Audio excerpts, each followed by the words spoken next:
Nakilala at sumikat sa pagbebenta ng 3 for 100 shawarma sa Silang Cavite mula 2014. Balanse at malasa na laman at taba ng baka na may madaming servings kaya binabalik-balikan at pinipilahan. Kagandahan pa, homemade lahat mula sa kanilang fita at mga sauces. At sila din ang kauna-unahang nagbebenta ng shawarma burrito. Kailan nag-start yung 3 for 100 natin, sir? 2014. 2014. Grabe, sobrang tagal na kayo ang isa sa kauna-unahan.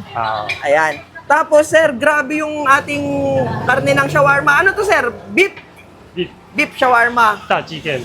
Ito naman ay chicken. Ito yung ating chicken. Pansin ko may fries. Para sa yung fries, sir?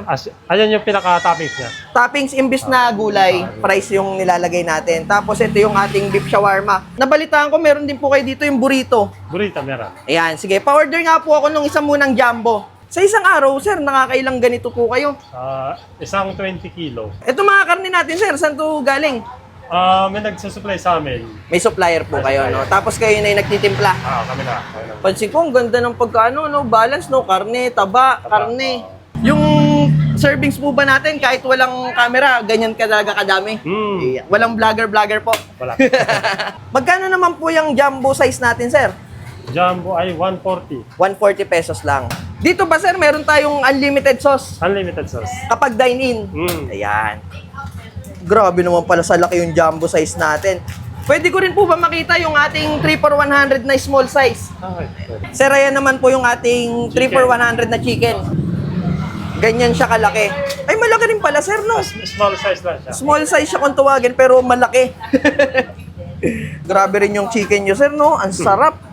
Ay, ayan, price. Imbis na gulay, price ang ilalagay natin. Sir, ayan naman po yung ating burrito. May kanin. Ano yung kanin natin na nilalagay, sir? Java rice. Java rice. Tapos, shawarma meat. Apo. Tapos ano pa po yung lalagay natin Kamatis dyan? po. Kamatis. Yan, kahit yan lang pala yung orderin, sir. Busog na sa burrito, no? Apo. Magkano naman po ang isang order niyan, sir? Ang solo po ay 80. 80. Ang buy one take one po ay 150 po. Ganyan na siya talaga kalaki. Opo. Grabe, tignan nyo naman yung 3 for 100 na small size nila. Akalain nyo bang small size yan, yung ganyan kalaki? Ito yung kanilang chicken flavor at ang kasama nito ay french fries. Tignan nyo, tikman natin to. Ayan yung laman, talagang siksik yung laman, hindi tinipid kahit halagang 100 pesos lang. Sobrang sulit. Tikman natin.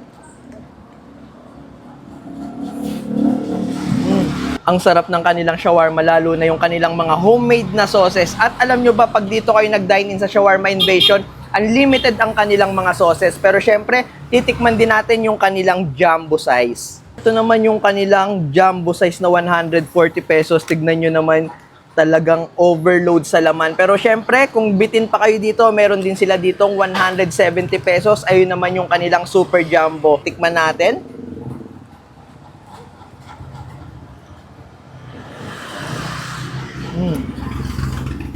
Ang sarap nung kanilang pita dahil sarili rin nilang gawa at homemade nila yon. Guys, dito sa Shawarma Invasion, sila yung kauna-unahan at nag-iisang nagbebenta netong kanilang shawarma burrito. Tignan nyo naman, oh, ito yung kanilang beef flavor na 80 pesos at 150 pesos naman yung buy one take one. Pero syempre, meron din yung chicken flavor for only 90 pesos naman ang isa at 170 pesos yung dalawa. Tikman natin tong beef flavor.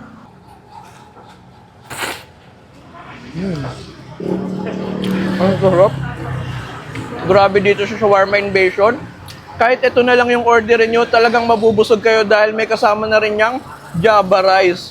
At syempre, bukod dito sa Silang Bayan na branch, meron silang bagong open sa Bulian, Silang Cavite, sa may Anahawan, tapat ng Luma Elementary School. Subukan yung puntahan yun at para matikman nyo yung kanilang mga nagsasarapang shawarma. At syempre, available din yung burrito doon, ma'am, no? At kung naghahanap o balak yung magnegosyo, open din ng Shawarma Invasion para sa mga investors. Available din ang Shawarma Invasion sa mga events at sa darating na pasukan ay meron silang back to school giveaway. Sir, sa mga gusto po makatikim ng ating shawarma, saan po tayo matatagpuan sa Silang Cavite?